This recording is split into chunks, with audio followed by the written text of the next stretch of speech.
कक्षा 10 के विद्यार्थियों को सभी को मेरा नमस्कार। और आज है दिनांक 7 जुलाई 2021। आपके स्वर्णिम भविष्य के लिए आप सभी को शुभकामनाएं। आप एक नई कक्षा में प्रवेश कर चुके हैं और आप सभी को उम्मीद होगी कि ये जो कक्षा है ये आप बहुत ही अच्छे अंकों से उत्तीर्ण करें। हमारी भी ऐसी शुभकामनाएं हैं आपके लिए। और इसी के साथ आज की वर्कशीट हम शुरू करते हैं। बीजगणितीय सर्वसमीकाएं एवं बहुपद के शून्य, यानी कि ये एल्जेब्रिक आइडेंटिटीज हैं आपके पास। और साथ ही जो है बहुपदों के विषय में आपको बताया गया है, पॉलिनोमियल्स के विषय में आपको बताया गया है। तो पॉलिनोमियल्स के लिए मेरी एक और वीडियो आप देख सकते हैं जो कि इसी चैनल पर अवेलेबल है। उसका लिंक हम आपको डिस्क्रिप्शन के साथ अवेलेबल करवा देंगे। तो ध्यानपूर्वक देखिए एवं उत्तर दीजिए। तो ये सभी आप एक और अलग से वीडियो इनके लिए बना दी गई है, उसमें भी देख सकते हैं।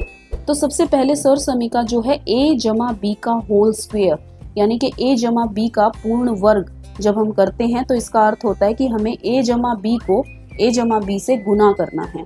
तो जब हम इस तरह से गुना करते हैं तो हम इस तरह की गुना किस तरह से करते हैं वो आपको देखना जरूरी है, वो समझना जरूरी है।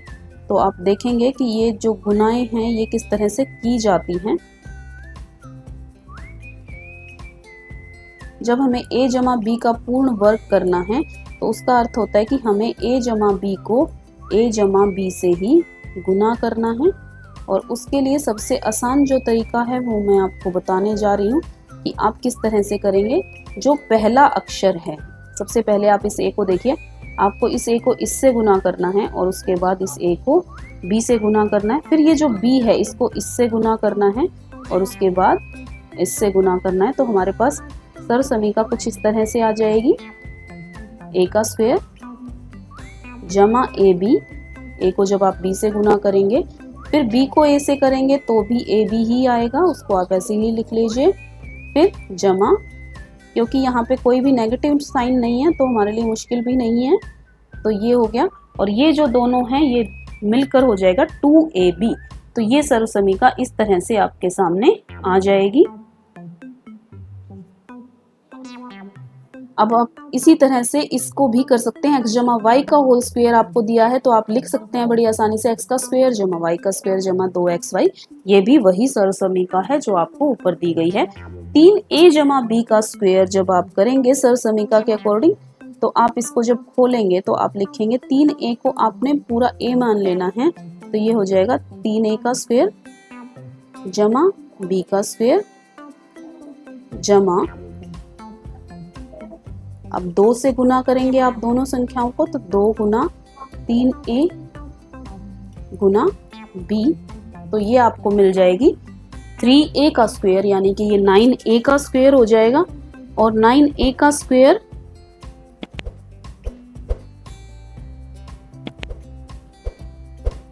प्लस b का स्क्वायर प्लस 6a b आपको मिल जाएगा।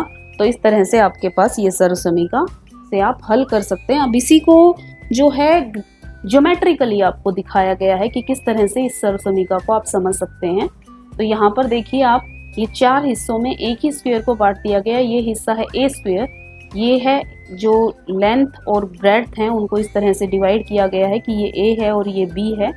ये a है ये हिस्सा और ये जो है ये b है, तो इसका एरिया आ जाएगा ए बी।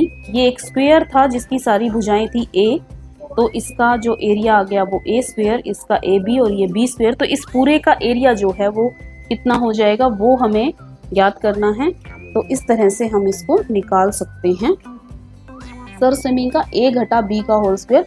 इसको आप स्वयं भी करके देख सकते हैं। इसको स्वयं कैसे करेंगे, a घटा b का होल स्क्वायर, जैसे कि मैंने आपको अभी करके दिखाया था। a घटा b का होल स्क्वायर को पूर्ण वर्ग को हम इस तरह से लिख सकते हैं, a घटा b गुना a घटा b।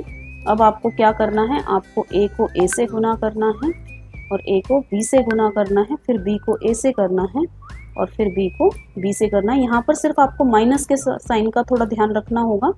तो इसमें a का स्क्वायर माइनस ए बी, क्योंकि जब आप प्लस को माइनस से मल्टीप्लाई करेंगे तो ये आएगा माइनस, और प्लस का a है तो माइनस ए बी। और यहाँ पर ये माइनस माइनस है, ये प्लस हो जाएगा गुना करते हुए, तो ये आ जाएगा प्लस बी का स्क्वायर।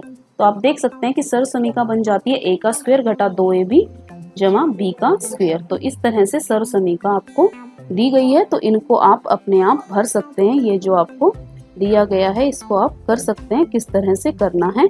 अब इसको भी आप इसी तरह से दिखा सकते हैं जिस तरह से हमने प्लस की सर्वसमीका को दिखाया था। अब जो है एक और सर्वसमीका हमारे सामने है a का स्क्वायर घटा b का स्क्वायर।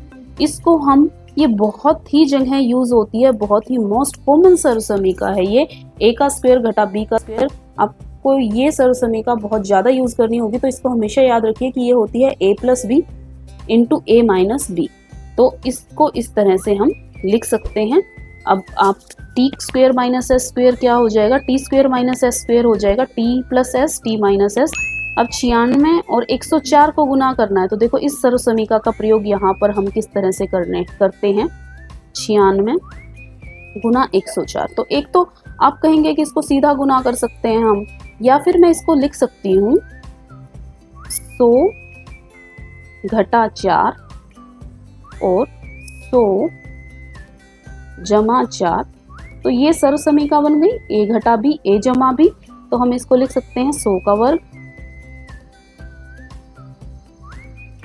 माइनस 4 का वर्ग, यानी कि मेरे पास आ जाएगा 10,000 घटा 16। तो मुझे उत्तर जो है वो बड़ी ही आसानी से मिल जाएगा, ये आप करके देख सकते हैं। अब सर्वसमीका 4 की जब हम बात करते हैं तो x जमा a और एक्स बी, आप इसको किस तरह से हल करेंगे, ये x घटा b होना चाहिए यहाँ पर, या x जमा b होना चाहिए। तो इनको उसी तरह से मल्टीप्लाई करना है आपको कि x को x से मल्टीप्लाई करना है, फिर x को b से मल्टीप्लाई करना है, और a को x से और फिर a को b से मल्टीप्लाई करना है। तो इस तरह से आपको ये सर्वसमीका मिल जाएगी, जिसको हम इस तरह की गुणाओं में यूज कर सकते हैं और इस तरह से हम इसको निकाल सकते हैं। जब हम बात करते हैं x जमा यहाँ पर कितना होना चाहिए, तो देखिए 6 है यहाँ पर, यानी कि नंबर कुछ ऐसा होना चाहिए जो 2 से गुना हो जाए, तो वो होगा 3। 2 से गुना होकर 3 जो है वो हमें 6 देता है। और जो दूसरा नंबर है वो कुछ इस तरह से होना चाहिए कि जब उसको x से गुना करें तो x आ जाए। तो यहाँ पर जो है x का स्क्वायर लाने के लिए हमें x ही रखना पड़ेगा। तो ये हमारा उत्तर आएगा x जमा 3 x जमा 2।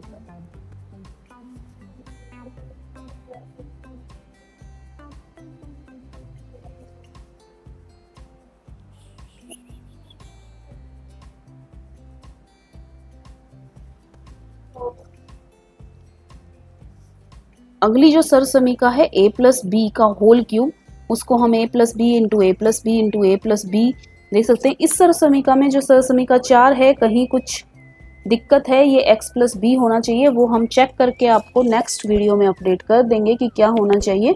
तो a plus B A plus B A plus B, इस सर्वसमीका को जब हल करते हैं तो हमें इस तरह से मिल जाएगा। इसके लिए आप हमारी वीडियो अवश्य देखिए, क्योंकि वहाँ पर ये सभी सर्वसमीकाएं आपको हल करके दिखाई गई हैं। तो अभी इनसे आप इस तरह के क्वेश्चंस कैसे सोल्व कर सकते हैं वो आपको उस वीडियो में मिल जाएगा। X cube plus Y cube plus Z cube minus 3xyz, इसको हम लिख सकते हैं x plus Y plus Z, X square plus Y square plus Z square minus XY minus YZ minus ZX। तो इस सर्वसमीका से हम ये किस तरह से निकाल सकते हैं वो आपको बताना है। यदि px बराबर है 0 तो x किसी बहुपद का शून्य होता है। उदाहरण जो है px is equal to x जमा 5 है, तो इस बहुपद का शून्य घटा 5 है, क्योंकि जब हम x को घटा 5 लेते हैं तभी px जो है वो 0 आता है, क्योंकि x के इस मान को बहुपद में रखने पर बहुपद का मान शून्य हो जाता है। तो जितने भी ये बहुपद हैं उनको हम किस तरह से कर सकते हैं, दिए गए बहुपद के लिए सही शून्यक पर घेरा लगाइए। a जमा 4/7, तो इसका जो शून्यक है वो क्या होगा, कौन सी ऐसी इन तीनों में से कौन सी ऐसी संख्या है जिसका प्रयोग करने पर -4/7 है या 4 है या 7 है। तो देखिए यहाँ पर +4/7 है, तो -4/7 ही ऐसी संख्या है जिसमें 4/7 को प्लस करने पर हमें 0 मिलता है। तो आंसर हमारा हो जाएगा -4/7। y -3/2, तो -3/2 हमारे पास ऑलरेडी है, अगर इसको हम 3/2 से माइनस कर दें तो 0 हो जाएगा, तो हमारा आंसर हो जाएगा 3/2। हम अगले क्वेश्चन को भी कर सकते हैं कि 5a + 6। अब देखिए 5a + 6 दिया है हमें, तो हमें 6 चाहिए है, लेकिन 5 हमारा साथ में, तो हमें साथ में ऐसा भी चाहिए कि -6 आ जाए और नीचे 5 होगा तो 5 से 5 कट जाएगा, तो हमारा आंसर हो जाएगा -6/5। तो बहुपद के शून्य ज्ञात कीजिए। अब y + 1/z, इसका शून्य किस तरह से आप ज्ञात करेंगे? y + 1/z है, तो इसका शून्यक आप इसको 0 के बराबर रखिए और शून्यक हो जाएगा y = -1/z। नेक्स्ट क्वेश्चन है 2x + 3। तो आपको सिंपली क्या करना है, 2x + 3 को आप 0 के बराबर रखेंगे और आपको आपका शून्यक मिल जाएगा। 2x यहाँ से आ जाता है आपका -3 के बराबर और x आ जाता है -3/2 के बराबर। तो इस तरह से आप जो है अपने क्वेश्चंस को कर सकते हैं। -3/2 आपका आंसर आ जाएगा। तो इस तरह से आप अपने ये जो प्रश्न हैं उनको आगे हल कर सकते हैं। तो आज के लिए धन्यवाद। आप जरूर देखिएगा जो भी सर्व समीकरणों से रिलेटेड वीडियोस हैं, क्योंकि वर्कशीट में उनको बहुत ही सिंपल तरीके से, बहुत ही सूक्ष्म तरीके से दिखाया गया है। आप इनको अच्छी तरह से समझना चाहते हैं तो हमारी जो दूसरी वीडियो है जिसका डिस्क्रिप्शन हमने लिंक में दिया है वो देख सकते हैं और आपको ये वर्कशीट करने में बहुत ही आसानी होगी। तो आज के लिए धन्यवाद।